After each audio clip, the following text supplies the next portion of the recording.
YouTube をご覧の皆さん、三ツ矢です。今回もよろしくお願いします。今回なんですけども、こちらですね、また Amazon で販売されていたトレーナーが届きましたのでね、今回こちらの開封とレビューをしていこうと思います。最近ね、Amazon で販売されているトレーナーの種類がね、結構増えてきたのでね、結構これ気になりますっていうね、DM だったりとかがよく届くので、今回ね、その一本になりますのでね、どんな感じなのかちょっと開けていこうと思います。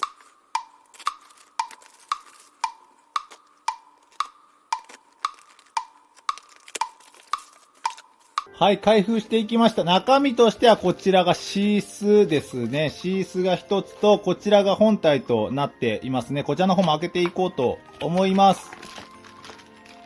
はい、こんな感じになっていますね。そうです。今回購入したのはですね、イカトレですね。スクイードインダストリーズのスクイードトレーナーのクローンになっていますね。今回はこちらのね、レビューをしていこうと思います。それでまず最初にね、こちらのスペックから紹介していこうと思うんですけれども、全長が 25.5 センチ、ハンドルの長さが14センチ、重さとしては 122g となっていますね。こちらが本物のスクイードインダストリーズのスクイードトレーナーになるんですけれども、もうパッと見かなりそっくりな感じのトレーナーになっていますね。正直ですね、パッと見遠目で見たらどっちがどっちかわからないぐらいかなと思いますけど、実際ね、こういう微妙な細かい違いはあるんですけれども、大まかなところはかなり本物そっくりに出来上がっていますね。スペックもですね、ハンドルの長さであったりとか全体の重さっていったところもですね、限りなく一緒に作られているっていうところもあってですね、まだ軽く触ってるぐらいではあるんですけれども、正直結構振りやすそうなイメージでは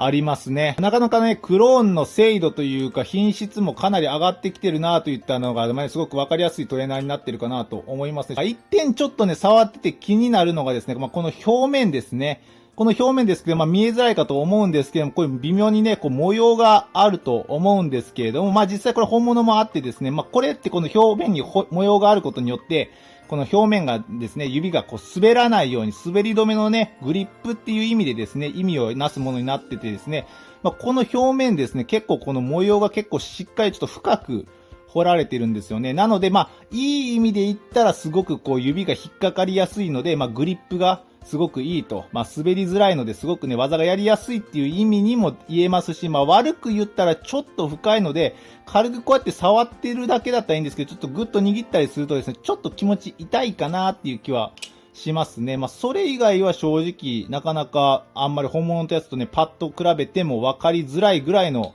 クオリティにはなっていますね。じゃあちょっとこちらの方ね、テストフリップしてみてですね、またね、感想をね、レビューしていけたらなというふうに思いますね。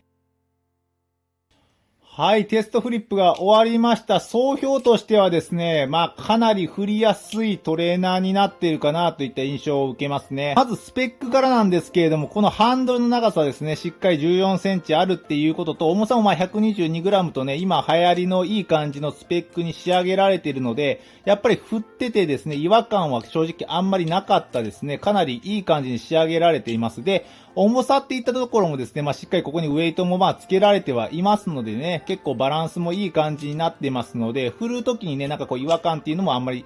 なかったので、かなりいいです。細かいところにはなるんですけども、こちらのトゥースといった部分ですね、こちらになるんですけども、こちらであったりとか、こちらのね、ピンの部分ですね、ここら辺が丸く加工されているんですよね。わかりますかね？こういう風に丸く加工されているので、こういう風にね、指を挟んだりするとかね、このバイトハンドル側で指をね、挟んだりしてしまった時にですね、本来であったらですね、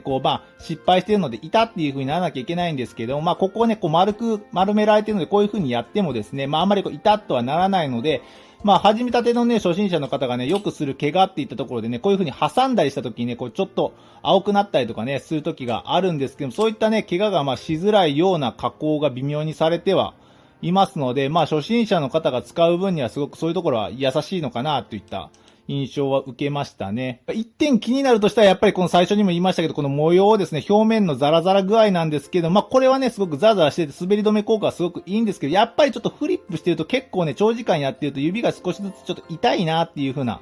印象はやっぱ消えなかったですかね。長時間ね、やらなきゃいいんですけれども、こんな風に軽くね、振ってる分には全然全く問題ないんですけれども、長くやってちょっとさっきから指の皮がちょっと痛いなっていうようなところはありますね。そこだけが唯一気になるところではありますかね。本物のスクイードトレーナーと比べた場合になるんですけれども、かなりこちら精度よく作られているので、そこまで大きな違いはないんですけれども、ちょっと一点だけ気になる点があってですね、こちらのスクイードトレーナーはですね、本物の方は130g ぐらいあるようなものになってて、こちらのトレーナーに比べて10g ぐらいですね、重たいものにはなっているんですよね。この重さってですね、軽ければ軽いほどいいっていうわけではなくてですね、軽ければ軽いほどいい場合もあるし、重い方がいい場合もあるんですよね。それなんでかっていうとですね、例えばなんですけども、こういったロールオーバー系の技ですね、親指周りを回転させるこういう回転系の技なんですけれども、こういう技をやるときってですね、この遠心力が大事なんですよね。遠心力がないとこういう風にくるっと回すのが難しいので、始めたての方はですね、この遠心力をつけるっていうのがですね、結構難しかったりします。で、慣れているとですね、全然簡単にできるんですけど、最初感覚がつかめない方は、この回す遠心力をつけるっていうね、感覚がすごくわかりづらいと思いますね。その点ですね、少し重いバタフライナイフだと、ハンドルが重いので、こういう風に振るだけで、勝手にハンドルが重いので、勝手に自分でね、ビューンっていう風に走ってくれるので、遠心力をつける必要があんまりなくて、軽く振るだけでも勝手に遠心力がつくので、結構ね、これロールオーバー系がね、安定します。その点軽いとですね、そこが遠心力がつきづらくなってしまうので、自分でね、勢いよくグイッと振ることがね、必要になってきますね。なのでですね、正直初心者向けだったらこちらの 130g ぐらいちょっと重いぐらいの方がですね、正直やりやすいかなと思うのですけども、こちらの場合は軽いので、そこがちょっと、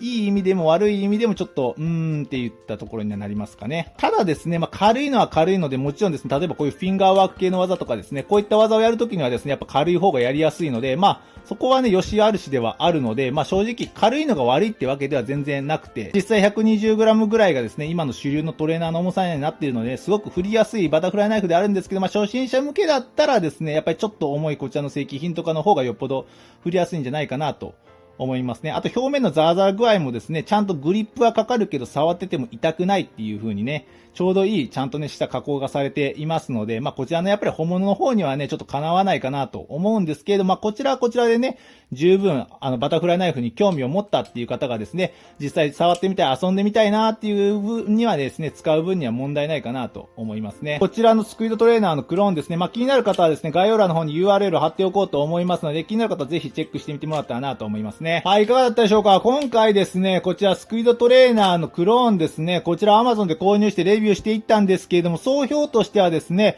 かなり正直振りやすいトレーナーになってるかなと思いますね。本物の方がね、当然いいのはもちろんなんですけれども、ちょっと触ってみたいなぐらいの方だったらですね、ぜひこちらのクローンでも十分、練習がね、できるかなと思いますね。こちらのね、クローンでね、遊んでみてもらってね、面白いな、バタフライナイフ楽しいなって思った方はですね、ぜひ正規品の方をね、買ってもっと楽しんでみてもらえたらなと思いますね。はい、じゃあ今回ですね、こんなところで終わろうと思います。ご視聴ありがとうございました。また次回よろしくお願いします。それでは、